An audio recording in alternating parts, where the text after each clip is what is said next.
be cool to see a Pittsburgh kid as a starter for the Steelers. So that'd be crazy. Last thing from me, so I'm seeing these like Pro Football Focus, who I gotta be honest, I'm not a huge fan of them, but I'm seeing edge rusher, right, going in the first 2 rounds.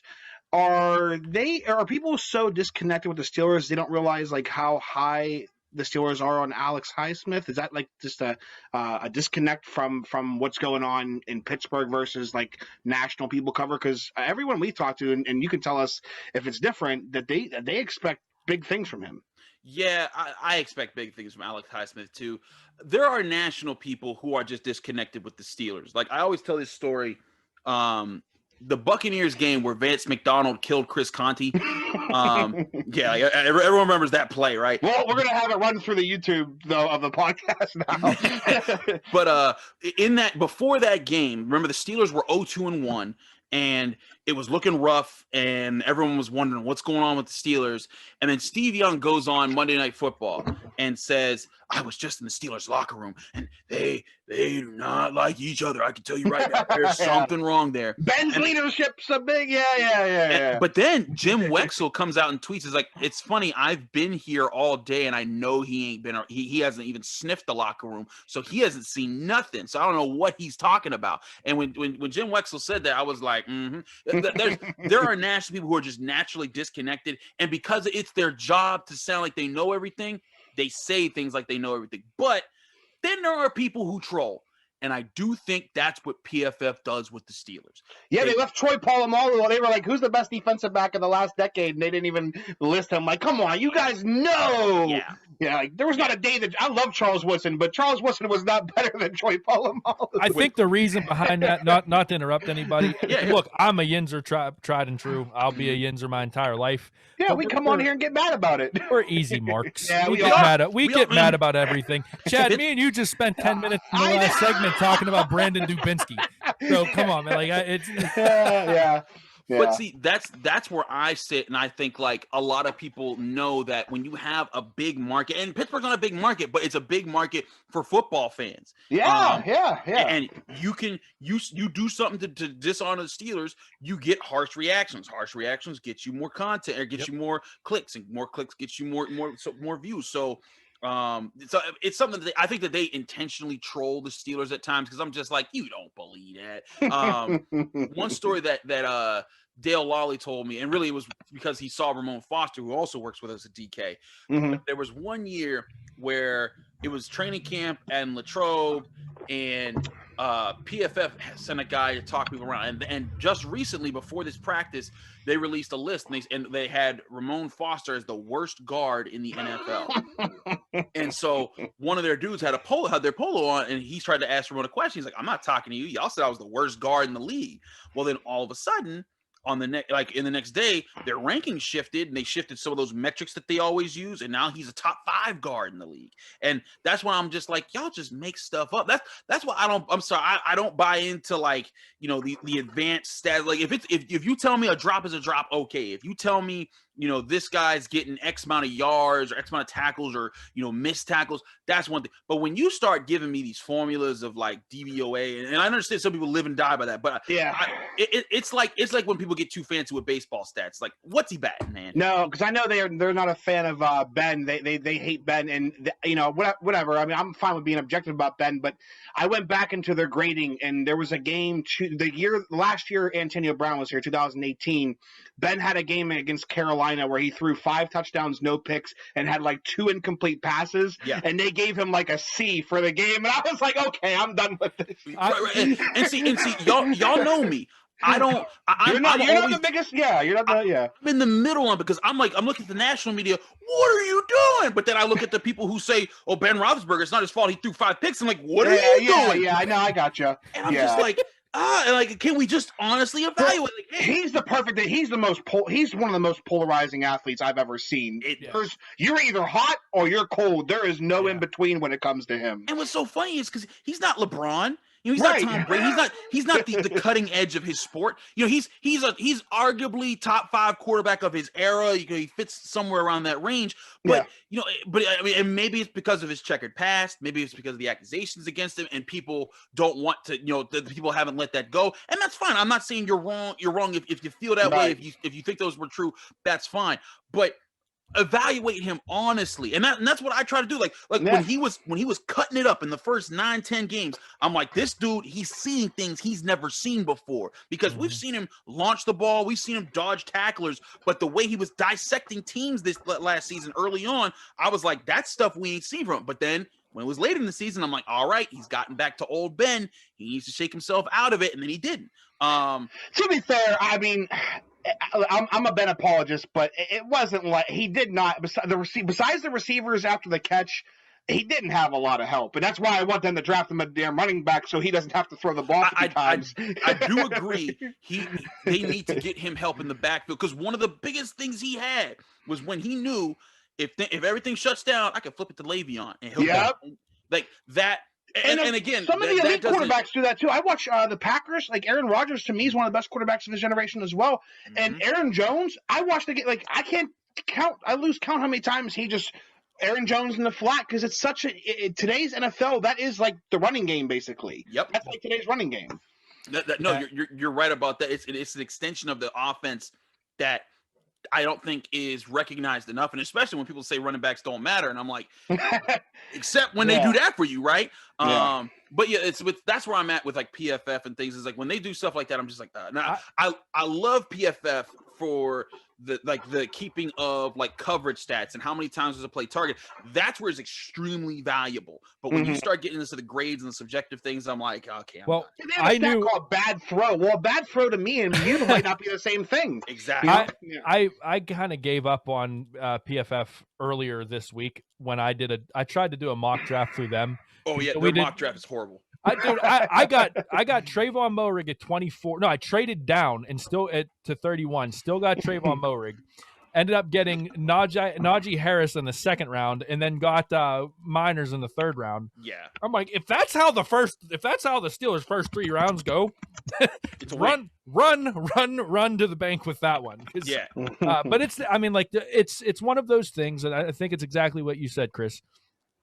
They do some things good. They do other things, and they make it up on the fly. They troll. They do it. And they have they have what they're good at, and there's tools that they have that are good and useful. But they're not like people are starting to, for some reason, treat them as like the end all be all when it comes to football statistics. And it's like, no. Well, it's because people want easy answers sometimes. Right. Like because it's extremely valuable to a person, especially when you are a person that's in the national spotlight, where hey, I'm on ESPN 5 times a day, and I got to do this podcast and that, and I spend 9 hours basically cranking out content, and then I really only have 2 hours a day, if that, to do research and build up stuff so I can know what I'm talking about. So what do? Instead of trying to look up film, which takes hours on hours, and the stuff that I do, I look at grades. I say, okay, what does this group think? I trust what they think. I'm going to just take what they say and just spin that into a whole narrative. And that's where some of this stuff also happens, is that some of the guys out there that start talking on them, it comes from that direction. But yeah, there's, even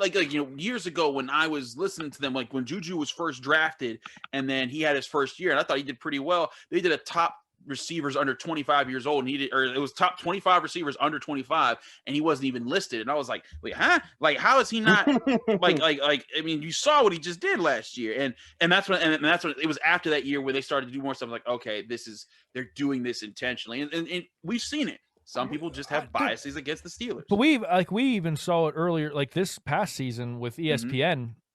If you remember, I think it was like week 9 or 10. Yeah. Maybe. They had their top 10 rookies. Chase Claypool wasn't even an honorable mention. Right. Then they blamed Ben, and I was like, wait a minute, that doesn't make sense. At the time, he was number 1 in touchdowns for rookies, and he didn't have as many yards per catch or as many catches as some of the other guys, but he had 9 touchdowns. Like there was a tweet I put out. It was during the craziness of Thanksgiving when we were waiting to see when the Steelers would play the Ravens. Okay. And all that was happening. And they they were talking about who was going to win this week, Steelers versus Ravens, because we were still waiting we didn't know when this game was going to be played. And it was an NFL Live segment. And as you know, when they're talking, they usually show highlights, right? And I videotaped it. It's somewhere on my Twitter feed from back in November. But I videotaped all of the clips of the previous game when the Steelers played the Ravens that they showed were Ravens positive plays. And I was like, wait a second. The Steelers won this game with several big plays. They had a pick six. They had big touchdowns on offense. They knocked the ball away at the last second. And if you look at those highlights, you think the Ravens smoked them. ESPN's so good at that because I even brought this up to my dad. This has nothing to do with the football at all. I was watching SportsCenter about a month ago, and they were showing Lakers highlights. I think it was a Lakers. I can't even remember who they were playing. Maybe it had been Charlotte or something. But it was a Lakers game. The Lakers lost by 20. But if you would have watched the highlight package, you would have thought they won by 20. Yep. And so it's the spin factor, man. Like you talk about ESPN or PFF, they have their narrative, and it's almost like they have their preset narrative, and they just run with that, and they go with that, and they try to make that happen. And I guess that's just what the national media does. Maybe that's it's all about getting a reaction. Yeah. Yep. Doesn't matter if it's good or bad. A reaction, and honestly, we play into it like our YouTube videos and stuff. Like if you go on there, people think they're doing something when they dislike it. But what's funny is when you go dislike a YouTube video, it actually helps the video's algorithm because it's getting a reaction. So that doesn't even work. The best thing to do is ignore. Is to ignore it. I agree. Yep. If you see me not interact with something. Mm-hmm. It could but see, that's the brilliance about ignoring is that you could just be like, I didn't see that, and because there's a lot of things I just don't see. Period. Like I just don't got all the time to observe everything. And there's so much content. People get mad at us because you guys have asked this person to be on the show, but not me. And I'm like, there's like 1,000 people that do this thing. Like, what do you? I can't get to everybody. Like, there's people that I respect and stuff. It doesn't mean that any disrespect though. It's just that these are the people that we want to do stuff. But there's just so much content out there. Like, so that's the best thing to do is to ignore it, because if you ignore it, then other people might not see it either, and that's how you win. But even beyond you winning needs to be about you winning as a person. Exactly. This is to be to the fan as well. If you want to learn more about something, or you just want to live a better life, don't spend time on something that you realize, you know what? I don't like. My old man, he used to watch the sports reporters on ESPN every Sunday, and he watched it just to get mad. And he would be like, man, Mike Lupica, you can go straight to hell. And he would watch it. But when he realized, he's like, all I'm getting out of this is anger. And when he stopped, he was like, my Sundays are much more pleasant. And I think the same thing would go if there's someone on Twitter that you just do not like, just ignore them. I mute them. We talked to mute them. But do something. I was going to say, we talked to DK about, we had Dejan on, and we said, I would come on in Twitter and say, I hate this radio station and all the people, their takes are so bad. And then okay, but then all that's negative energy. So then I was like, you know what? What if I started my own podcast and talked about sports the way I want to talk about sports? And now I don't think I don't think since Eddie and I have done this, and since we've collaborated with you guys and everybody else, I don't think I've sent a tweet like that since, because I'm not worried about it anymore. I'm focused on how can we make our sports talk, and how can I get involved with other content that I think this is good sports talk. And now I'm not worried about that stuff anymore. That's how other people should be. I think it would behoove it. And hey, some people it's their way of having fun, and if that's your way of having fun, go do that. But for me, I learned, I was like, you know what? I'm just not going to put my energy to that. I got too many other things that I could knock out with my time. Life is too short. There's too much to do. Yes. I want to enjoy it, man. That's what it's all about. Quality of life for me. There you go. There you go. So, hey, Chris, we went well over time. It seems that we do that a lot whenever we have anyone from DK on. Especially with draft, and draft talk in general, because you can talk about the draft all goddamn day. But when we had DK on last time, a couple weeks ago, we said, 20 minutes should be good. I think it ended up going over an hour. So, sounds about right. Look, all it is to me is a testament to the work you guys do, the passion you guys have for Pittsburgh sports, and the time that you're willing to put into it with people. So we always appreciate you guys. We appreciate you coming on. You can find Chris on Twitter at Carter Critiques. Mm-hmm. You can also find his stuff on dkpittsburghsports.com. You're going to get a lot of good Pitt content, a lot of good Steelers content, just good sports content in general. You said you were doing a podcast with Taylor today before you were on with us, so right? Or show with well, I was actually doing with Jenna Harner. Jenna, that's right, Jenna. Yeah, I do the Locked On Steelers podcast. That's right. So daily, Monday through Friday, just all Steelers talk. So there you go. So Locked On Steelers podcast. We'll link everything in the description of this episode. But Chris, again, man, we really appreciate you coming on and hanging out. Eddie, Chad, thanks as always. It's always fun here, man. All right, man. Thanks, so. Thanks for listening to 412 Sports Talk. Be sure to subscribe so you don't miss an episode.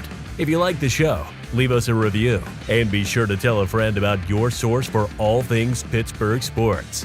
Find us on Twitter at MadChad412 and at Eddie_P_412.